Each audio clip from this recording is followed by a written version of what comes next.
Geoffrey Dennis, independent emerging markets commentator, is now joining us on the show. Geoffrey, thank you very much for joining in. This is Rima here.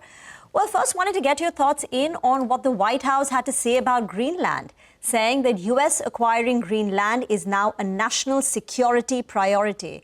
And even the odds now of US controlling a part, of Greenland has risen to 38%, a good 8 percentage points higher than what it was last week. How do you see this play out, and what are the market implications of a second attack after Venezuela?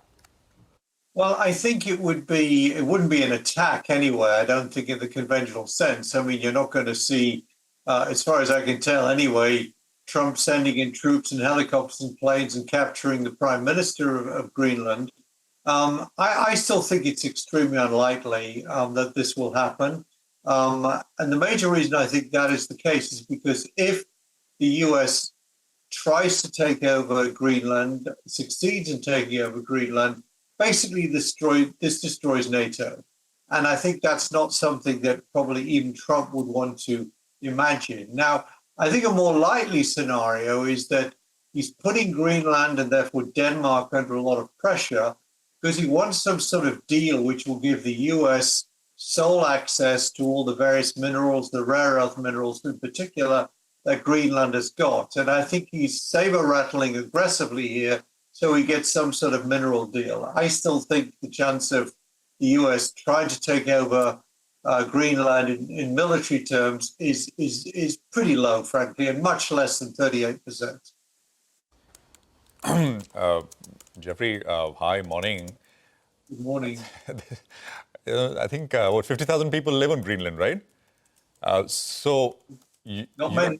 You don't need military. You don't need a military intervention. They can just land up as friendlies and plant a flag, and that's it. Yeah. I mean, yes. I don't know, but it's the thing is, I was saying earlier, right? They've so far what they've said they will do, they're doing it, and now Greenland, of course, has been. They've said that we need it for our security and things like that. The letter which a bunch of European countries sent last night, I mean, does it have much meaning? Are they really going to stand up? Wouldn't the US be able to push its way through in some shape or form? I think at the end of the day, the letter does matter. And don't forget, we did invent, or the Financial Times invented, taco last year. Trump always chickens out. I think he is, as I say, I think he's saber-rattling because he wants control of those minerals. And there's no doubt that Greenland is very, very strategically placed geographically between Russia and China, etc. It's going to be a very important part of international international tension, international pressure, if you like, over the next few years. But I just don't see it happening, frankly. It just seems so extreme. And I think at the end of the day, they want the minerals. I don't think they particularly want to go through the risk of, personally, I don't think anyway, to run the risk of effectively tearing NATO up. Now, don't forget, Greenland is not a narco-terrorist state. Yeah, the Prime Minister of Greenland is not a narco-terrorist, as he alleges Maduro has been in Venezuela.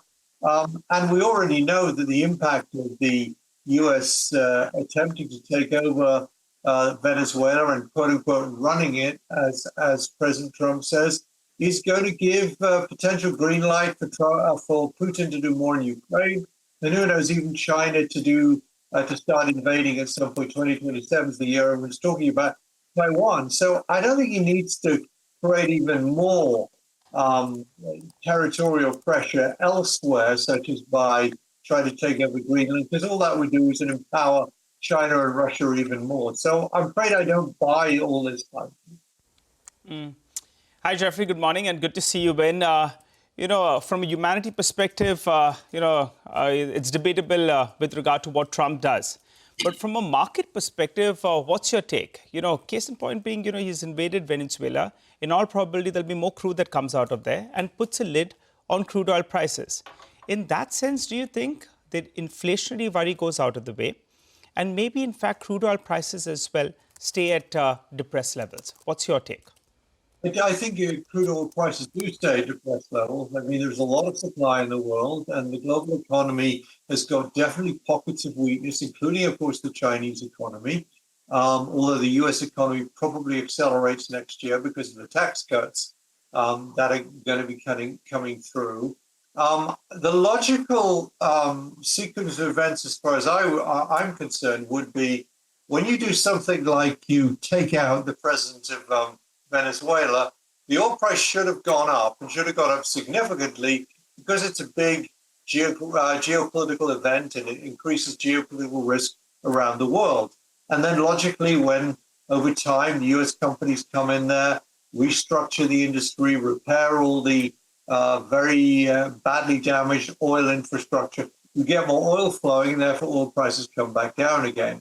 I think given the supply situation in the global economy for oil, I think basically the markets are ignoring the first stage of this anyway and saying there's no obvious reason why, despite geopolitical risk, which is not, by the way, focused on the Middle East at this point, which is still where a lot of global oil comes from and from the US itself, I just think this is why you're seeing oil prices staying fairly calm. And logically down the road, unless the global economy starts to really spurt, if Venezuela, if we do get an increase, a sharp increase over the next 5 to 10 years in oil production out of Venezuela, that is going to be a negative factor for the oil price. But that's going to take a fair time, I think it's fair to say. I think oil is going to trade below $60 for Brent before too long again. And I think best bet is the range is somewhere between 50 and 65, taking 2026 as a whole. For now, the headline is Trump has said that Venezuela will give up to 30 to 50 million barrels of oil to the U.S. We don't know if it's one time, it's going to happen every month. So those details are missing. But the statement goes on to say that money will be controlled by me. So personal discretion of a president. You know, Rima, interestingly, at the peak, right, early 2000s, Venezuela used to produce, at the peak, 3 million barrels per day. So what he said, I don't know where 30 to 50 million barrels comes from. It's basically between 10 and 20 days worth of oil production at the peak levels. You know, obviously, this is a very small number. Is this the cost of the operation, the services rendered, quote unquote? I don't know. But, you know, Geoffrey, do you have a view? Why 30 to 50? I have no idea. I know it's a small amount. But I think, you know, and I'm glad you've come back to me because I've got to be careful what I say. After all, I do live in the US and I am a US citizen, although also a UK citizen. But the stuff coming out of Trump's mouth now is getting crazier and crazier, frankly. You know, even what he's just said about, you know, where you just given us the clip on, you know, if we lose the midterms, he gets impeached. Well, maybe, but that's kind of an odd reason to want to, you know, win the midterms. You want to win the midterms because you want to get your legislation through. So I don't know where this number comes from. All I know is ultimately, if you, given that Venezuela's got these vast oil reserves, the logic is that once you repair the infrastructure, which will take a long time, several years, Venezuela probably goes back to a 3 to 4 million barrels a day. That's what your math told you, of course, by saying 30 million, you know, it's 10 days worth. That's what the goal will be. And that will be important in terms of the overall global output of oil. But right now, I think in the short term, the driver of oil is going to be, do we get further increase in geopolitical tensions? Where does the dollar go? If the dollar goes down further, that'll push the price of oil up. And what will the global economy look like in 2026? And I think the global economy's got some very, very big weak spots in 2026, notably China, to a certain extent Europe, to a certain extent the UK. The US will look better. But right now, I think the markets are correct to look through all of this and assume there's not going to be any major moves as far as the oil price is concerned over the near term.